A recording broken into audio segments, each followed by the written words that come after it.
नमस्कार। माली समाचार हिंदी में आपका स्वागत है। मैं दिनेश माली। नक्सल मुक्त घोषित हुआ कर्नाटक। कैसे खत्म हुई 5 दशक पुरानी समस्या। सरकार की किस नीति से मिली मदद। आइए जानते हैं विस्तार से। कर्नाटक में 2 दिन पहले ही आखिरी बचे 2 नक्सलियों ने आत्मसमर्पण कर दिया। इनमें एक श्रृंगेरी के कीना गांव के रहने वाले नक्सल कोथे हुंडा रविंद्र उम्र 44 साल और दूसरा कुंडापुरा का रहने वाला थोम्बुट लक्ष्मी उर्फ लक्ष्मी पुजार्थी उम्र 41 साल थे। इनमें से एक ने चिकमंगलुरु और जबकि दूसरे ने उडुपी जिले में सरेंडर किया। इसी के साथ राज्य की सिद्धरमैया सरकार ने दावा किया कि कर्नाटक अब नक्सल मुक्त राज्य बन चुका है। वैसे तो यह अपने आप में चौंकाने वाली बात है कि जिस राज्य में देश का आईटी हब बेंगलुरु मौजूद है, वहां नक्सल समस्या 21वीं शताब्दी के दूसरे दशक तक बनी हुई थी। लेकिन इसे हटाने के लिए जो भी अभियान चलाया गया, वह अपने आप में काफी उपलब्धियों में समेटे हुए हैं। ऐसे में यह जानना अहम है कि आखिर कर्नाटक में नक्सलवाद का इतिहास क्या रहा, राज्य को नक्सल मुक्त कैसे बनाया गया, इसके लिए क्या नीति अपनाई गई, नक्सलियों के इन आत्मसमर्पण पर राज्य में कैसे श्रेय लेने की राजनीति शुरू हो गई। आइए जानते हैं। नंबर 1, कर्नाटक में क्या है नक्सलवाद का इतिहास। कर्नाटक में नक्सलवाद से जुड़ी हिंसक घटनाओं का इतिहास करीब 5 दशक पुराना है। कर्नाटक में नक्सलवाद के हिंसक बनने की अधिकतर घटनाएं 2000 के दौर में शुरू हुई। 2005 में कबीलाने में हेमरी में पुलिस जीप में बमबारी का मामला हो, या 2007 में अगुम्बे में एक सब इंस्पेक्टर की हत्या का मामला हो, या फिर बात हो 2008 में नागपुर में भोज शेट्टी और उनके रिश्तेदार सदाशिव शेट्टी की हत्या हो। कर्नाटक में नक्सली घटनाएं लगातार सिर उठाती रही। हालांकि पुलिस की चौकसी और सरकार की माओवादी को खत्म करने की कोशिशें लगातार जारी रही और 2010 में ही केंद्र सरकार ने कर्नाटक को नक्सल प्रभावित से आजाद कर दिया। मुख्यतः मलनाड क्षेत्र में कुछ छिटपुट घटनाओं को छोड़ दिया जाए तो कर्नाटक में इसका प्रभाव काफी कम रहा। नंबर 2, कैसे नक्सल मुक्त बना कर्नाटक।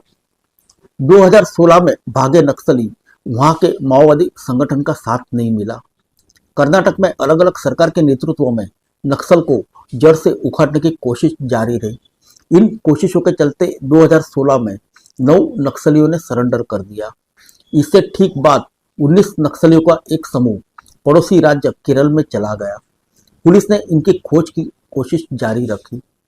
कर्नाटक लौटने की कोशिश के दौरान सुरक्षा बलों ने नक्सल नेतृत्व के कई चेहरे को मार गिराया। इतना ही नहीं, केंद्र सरकार ने सभी नक्सलियों के खिलाफ अभियान में तेजी दिखाई और 2023 में पश्चिमी घाट जोनल कमेटी के प्रमुख संजय दीपक राव को हैदराबाद से गिरफ्तार कर लिया गया। 2 महीने बाद ही आंध्र प्रदेश की नक्सल कविता और लक्ष्मी को एनकाउंटर में मार गिराया गया।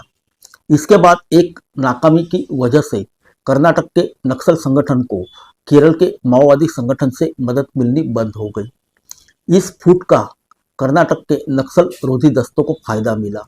उसे बीते साल नवंबर में कर्नाटक में नक्सलियों के सरगना विक्रम गौड़ा के पश्चिमी घाट से लगे एक क्षेत्र में लौटने की जानकारी मिली। एएनएफ ने यहां जाल बिछाकर विक्रम गौड़ा को मार गिराया। बताया जाता है कि विक्रम पर 100 से ज्यादा केस थे और वह कर्नाटक में नक्सल को बढ़ावा देने वाला प्रमुख चेहरा था। 2024 में जब केरल भागे 8 नक्सली कर्नाटक लौटे तो पुलिस, खुफिया एजेंसी और कर्नाटक के नक्सल रोधी बल एएनएफ का नेटवर्क सक्रिय रहा। इस नेटवर्क ने सभी नक्सलियों से आत्मसमर्पण कराने का लक्ष्य रखा। पुलिस को कर्नाटक को नक्सल मुक्त बनाने में सबसे बड़ी सफलता फरवरी 2024 में मिली, जब उसने माओवादी नेता अंगाड़ी सुरेश उर्फ प्रदीप को सरेंडर करने पर मजबूर कर दिया। 49 वर्षीय सुरेश सीपीआई माओवादी के पश्चिमी घाट जोनल कमेटी का हिस्सा रहा था। पकड़े जाने के बाद उसने जेल से ही अपनी पत्नी और बांगी वजाक्षी को चिट्ठी लिखी और उसने सरेंडर करने की अपील की। पुलिस ने इस चिट्ठी को पश्चिमी घाट स्थित कई गांवों में बांटना शुरू कर दिया। उम्मीद थी कि अगर वंजाक्षी को सरेंडर करने पर मजबूर कर लिया गया तो बाकी नक्सली को पकड़ना आसान हो जाएगा। आखिरकार 8 जनवरी 2025 को वंजाक्षी और 5 अन्य नक्सलियों ने बंगलुरु में मुख्यमंत्री सिद्धारमैया के दफ्तर के बाहर सरेंडर कर दिया।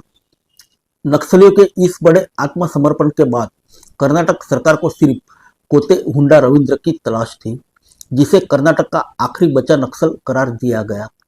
अब बीते हफ्ते रविंद्र की गिरफ्तारी के बाद कर्नाटक को नक्सल मुक्त करार दे दिया गया। आइए जानते हैं सरेंडर के लिए कैसे तैयार हुए नक्सली। सरकार ने नक्सलियों को सरेंडर करने के बदले 3 किस्तों में 7.5 लाख रुपए की सहायता पैकेज देने की घोषणा की। हालांकि उनके सामने अपने पर दर्ज केसों का सामना करने की शर्त रखी। राज्य सरकार ने उन्हें कानूनी मदद मुहैया कराने का वादा किया। सरकार की इस योजना के तहत आत्मसमर्पण करने वाले नक्सलियों को 1 साल के लिए कौशल विकास ट्रेनिंग और 5,000 रुपये की मासिक सहायता देने का भी वादा किया। औपचारिक शिक्षा लेने की स्थिति में उनकी यह सहायता 2 साल तक जारी रखने का भरोसा दिया गया। फिर मिलेंगे अगले बुलेटिन में अन्य किसी खबर के साथ। तब तक के लिए इजाजत दीजिए। नमस्कार।